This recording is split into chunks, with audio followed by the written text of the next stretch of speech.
ಪವಾಡಗಳು daily ಆಗಲ್ವಂತೆ. Daily ಆಗೋದಾದ್ರೆ ಅದು ಪವಾಡವಾಗಲ್ಲವಂತೆ.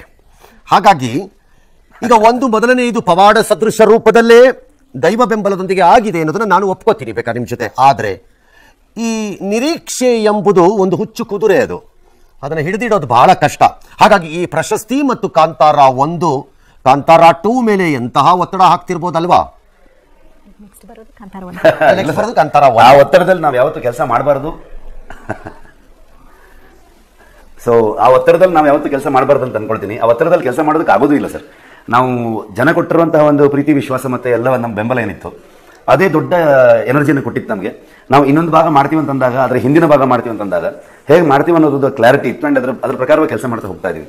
ಆ ಪ್ರೆಷರ್ಗೋಸ್ಕರ ಅಥವಾ ಈಗೇನೋ ಪ್ರಶಸ್ತಿ ಬಂದಿದೆ ಅಥವಾ ನಮ್ಗೆ ಇಷ್ಟು ದೊಡ್ಡ ಸಕ್ಸಸ್ ಆಗಿದೆ ಅನ್ನೋ ಕಾರಣಕ್ಕೆ ನಮಗೆ ಯಾವುದೇ ನಿರೀಕ್ಷೆಗಳಿರಲಿಲ್ಲ. ನಾವು ನಾರ್ಮಲಿ ಎಲ್ಲ ಸಿನಿಮಾ ಮಾಡಿದಾಗಲೇ ಕಾಂತಾರ ಮಾಡಿದ್ದು ನಾವು. ಬಟ್ ಅದು ಬೇರೆನೇ ಲೆಕ್ಕಾಚಾರದಲ್ಲಿ ಹೋಯ್ತು.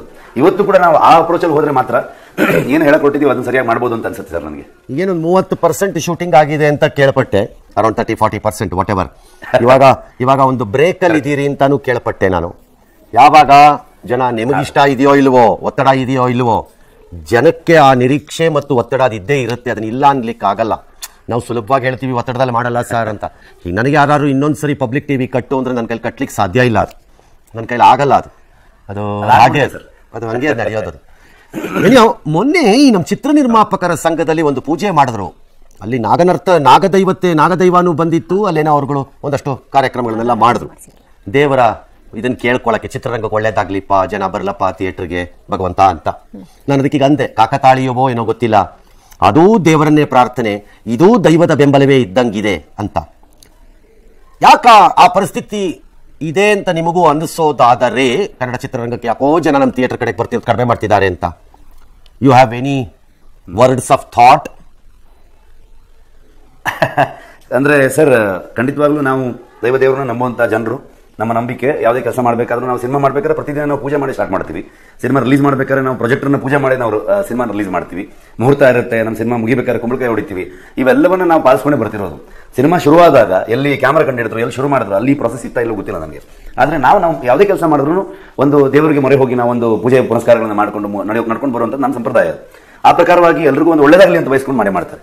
ಆದರೆ ಜನ ಥಿಯೇಟರ್ಗೆ ಬರಬೇಕು ಅನ್ನೋ ಕಾನ್ಸೆಪ್ಟ್ಗೆ ನಾನೊಂದು 3 ವರ್ಷ ಹಿಂದೆ ಹೇಳಿದ್ದೆ, ಮೊನ್ನೆ ಕೂಡ ಹೇಳಿದೆ, ನನ್ನೊಂದು ಲಾಫಿಂಗ್ ಬುದ್ಧ ಅಂತ ಒಂದು ಸಿನಿಮಾ ರಿಲೀಸ್ ಇತ್ತು, ಅದಕ್ಕೆ ಬಂದಿದ್ದು ನಾನೀಗ. ಸೊ ಅದರ ಪ್ರಾಸೆಸ್ ನಾನು ಹೇಳ್ತಾ ಇದ್ದೆ. ನಮ್ಮಲ್ಲಿ ಏನಾಗ್ತಿದೆ ಅಂತಾರೆ ಸರ್, ಕೋವಿಡ್ ಆದಮೇಲೆ, ಮೊದಲು ಲಾಕ್ಡೌನ್ ಆದಮೇಲೆ ನಮಗೂ ಆಡಿಯನ್ಸ್ಗೆ ಒಂದು ತುಂಬ ದೊಡ್ಡ ಗ್ಯಾಪ್ ಇದೆ.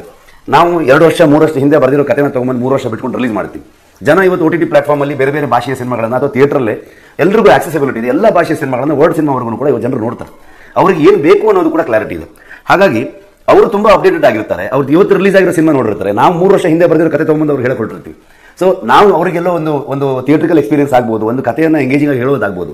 ಅವ್ರಿಗೆ ಇವತ್ತೊಂದು ಸಿನಿಮಾ ನೋಡ್ಬೇಕಂತಂದ್ರೆ ಇವತ್ತಿನ ಸಿಟಿ ಲೈಫಲ್ಲಿ ಅಟ್ಲೀಸ್ಟ್ ಒಂದು 4 hours 5 hours ಹೋಗ್ಬಿಡುತ್ತೆ ಅವ್ರಿಗೆ.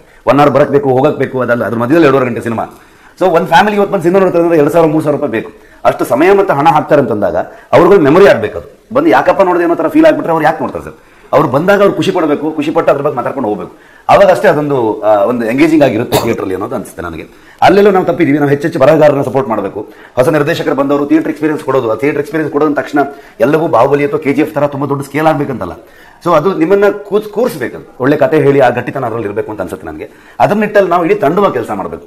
ನಮ್ಮಲ್ಲಿ ಬರಹಗಾರಗಳಿಗೆ ಸಪೋರ್ಟ್ ತುಂಬ ಕಮ್ಮಿ. ಸೊ ಈಗ ನಾವು ನನ್ನ ತಂಡವನ್ನು ಕಟ್ತಾ, ರಕ್ಷಿತ್ ಆಗ್ಬೋದು, ನಾನಾಗ್ಬೋದು, ಹೊಂಬಾಳೆ ಆಗ್ಬೋದು, ಎಲ್ಲರೂ ರೈಟರ್ಸ್ಗಳಿಗೆ ತುಂಬ ಪ್ರಾಮಿನೆನ್ಸ್ ಕೊಡ್ತಾ ಇದ್ದೀವಿ. ಅವ್ರಿಗೆ ಬೇಕಾಗಿರುವಂಥ ವ್ಯವಸ್ಥೆಗಳು ಮಾಡ್ತಾ ಇದ್ದೀವಿ. ಹಾಗಾಗಿ ಒಳ್ಳೊಳ್ಳೆ ಬರಹಗಾರರು ನಮ್ಮ ಜೊತೆಗೂ ಅಸೋಸಿಯೇಟ್ ಆಗ್ತಾ ಇದ್ದಾರೆ. ಬಟ್ ಅಲ್ಲಿಗೆ ನಿಲ್ಲಲ್ಲ. ಅಲ್ಲಿ ಇನ್ನೂ ಹೊಸಬ್ರು ಬಂದು ಜಾಯ್ನ್ ಆಗಬೇಕು, ಹೊಸ ವಿಚಾರಗಳ ಎಕ್ಸ್ಪ್ಲೋರ್ ಮಾಡಬೇಕು. ಜನರನ್ನ ನಾವು ಅಟ್ರಾಕ್ಟ್ ಮಾಡಿಲ್ಲ ಅಂದ್ರೆ ಬಂದು ಯಾಕೆ ಸರ್ ನೋಡ್ತಾರೆ? ಫಸ್ಟ್ ಆಫ್ ಆಲ್ ನಿಜ. ಇವತ್ತು ನೀವೇ ನ್ಯೂಸ್ ಓದಬೇಕಾದ್ರೆ ನನ್ನ ಮಾತಾಡ್ಸೋಕ್ಕಿಂತ ಮುಂಚೆ ನೀವು ನ್ಯೂಸ್ ರೀಡ್ ಮಾಡ್ತಿದ್ದು ನಾನು ಕೇಳಿಸ್ತಾ ಇತ್ತು ಸರ್. ರಾಜಕೀಯ ಅದು ದೊಡ್ಡ ಎಂಟರ್ಟೈನ್ಮೆಂಟ್ ಅಂತ ಸರ್. ನ್ಯೂಸ್ ಚಾನಲ್ ಅಲ್ಲೇ 1000 ಎಂಟರ್ಟೈನ್ಮೆಂಟ್ ಸಿಗ್ತಿದೆ ಸರ್. ಇವತ್ತು ಬ್ರೇಕಿಂಗ್ ನ್ಯೂಸ್ ಮೇಲೆ ಬ್ರೇಕಿಂಗ್ ನ್ಯೂಸ್ ಸಿಗುತ್ತೆ, ಅದ್ರ ಟ್ರೆಂಡಿಂಗ್ ಅಲ್ಲಿ ಹೋಗುತ್ತೆ, ಅದು ಸೋಷಿಯಲ್ ಮೀಡಿಯಾಗೆ ಹೋಗುತ್ತೆ. ನಿಮಗೆ ಎಷ್ಟು ಫ್ಯಾನ್ ಫಾಲೋ ಇದೆ, ನೀವು ಒಂದು ಹೊಡೆಯೋ ಪಂಚ್ ಲೈನ್ ಇಟ್ಕೊಂಡು ಎಷ್ಟು ಟ್ರಾಲ್ ಮಾಡ್ತಾರೆ ಹುಡುಗರು ಅಂತ ಅದನ್ನು ನೋಡ್ತಿರ್ತೀವಿ ನಾವು. ಜನರಿಗೆ ಎಂಟರ್ಟೈನ್ಮೆಂಟ್ ಇವತ್ತು ಒಬ್ಬ ಮನುಷ್ಯನ ಫೋನ್ ತೆಗೆದ್ರೆ minimum 4 to 5 hours screen time ಇರ್ತದೆ. ಜನ ಕಂಪ್ಲೀಟ್ಲಿ ಎಂಗೇಜ್ ಆಗಿದ್ದಾರೆ. ನೀವು ಅದ್ರ ಮಧ್ಯದಲ್ಲಿ ನೀವು ಪ್ರಮೋಟ್ ಮಾಡಿ, ಸಿನಿಮಾ ರೀಚ್ ಮಾಡಿಸಿ, ಥಿಯೇಟರ್ ಕಳಿಸಿ ಅದನ್ನ ಅವ್ರಿಗೆ ಎಕ್ಸ್ಪೀರಿಯನ್ಸ್ ಕೊಡಿಸೋದಿಲ್ವಾ? ತುಂಬಾ ದೊಡ್ಡ ಚಾಲೆಂಜ್. ನಾವು ಅದಕ್ಕೆ ಸಿನಿಮಾದವ್ರ ಮಧ್ಯದಲ್ಲಿ ಕಾಂಪಿಟೇಷನ್ ಅಲ್ಲ ಸರ್, ಈ ಕಾಂಪಿಟೇಷನ್ ಆಡಿಯನ್ಸ್ ನಮಗೂ. ಅವ್ರು ಅಪ್ಡೇಟ್ ಆಗಿದ್ದಾರೆ, ನಾವು ಅವ್ರ ಹತ್ರಕ್ಕೆ ಹೋಗ್ಬೇಕೀಗ. ಏನೋ ನಿಮ್ಮ ಸಾಮಾನ್ಯವಾಗಿ ಕೀರ್ತಿ ಮತ್ತು ಯಶಸ್ಸು ದಿಮಾಕು ಮತ್ತು ಅಹಂಕಾರವನ್ನು ತಂದು ಬಿಡುತ್ತೆ ಅಂತ ಅನ್ಕೊಂಡಿರ್ತೀವಿ. ತಂದಿದೆ ನಮ್ಮ ಜೀವನದ ಸುತ್ತಮುತ್ತಲಲ್ಲಿ. ನಾನಂತೂ ಬಹು ಜನರನ್ನು ನೋಡಿದ್ದೇನೆ ಆ ವಿಚಾರದಲ್ಲಿ, ವಿವಿಧ ಕ್ಷೇತ್ರಗಳಲ್ಲಿ. ನನ್ನ ಸಿನಿಮಾ ಒಂದೇ ಹೇಳ್ತಿಲ್ಲ, ಸಿನಿಮಾನೂ ಸೇರಿ ಹೇಳ್ತಾ ಇದ್ದೀನಿ. ಆ ಎಲ್ಲದರ ಮಧ್ಯೆ if you are able to hold on to your humbleness and rooted to the ground, ಇವತ್ತು ನೀವು ಮಾತಾಡ್ತಿರೋದು ರೀತಿ ನೋಡಿದ್ರೆ ಹಾಗೆ ಕಾಣಿಸ್ತಿದೆ ನನಗೆ.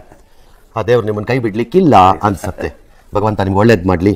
ನಿಮ್ಮ ಮುಂದಿನ ಕನಸು ಮತ್ತು ಪ್ರಯೋಗಗಳಿಗೆ ಯಶಸ್ಸು ಸಿಗಲಿ. ಅದೂ ಕೂಡ ಮಗದೊಮ್ಮೆ ದೇಶದಲ್ಲಿ ಇದೇ ಥರ ಸುದ್ದಿ ಮತ್ತು ಸದ್ದು ಎರಡನ್ನೂ ಮಾಡಲಿ ಅಂತ ಬಯಸಿ, ವಾರ ಬಂದಿದೆ ಲಕ್ಷ್ಮಿಗಾಗಿ ಈಗ ಮುಂದಿನ ಕಾರ್ಯಕ್ರಮ ನಡೆಯಲಿ, 2ನೇ ಕಾಂತಾರ ನಡೀತಿರೋದು ಅಂತ ಆಶಿಸಿ ನಿಮಗೊಂದು ಧನ್ಯವಾದ ಹೇಳ್ತಾ ಇದ್ದೀನಿ. ಪುರ್ಸತ್ ಮಾಡ್ಕೊಂಡು ನನ್ನ ಜೊತೆ ಇಷ್ಟೊತ್ತು ಮಾತಾಡಿದ್ದಕ್ಕೆ I am so grateful to you. Thank you. ನಮಸ್ಕಾರ. ಈ MTV ಸಿಟಿ ಯುಗದಲ್ಲಿ ಖುಷಿಯಾಗಿರು.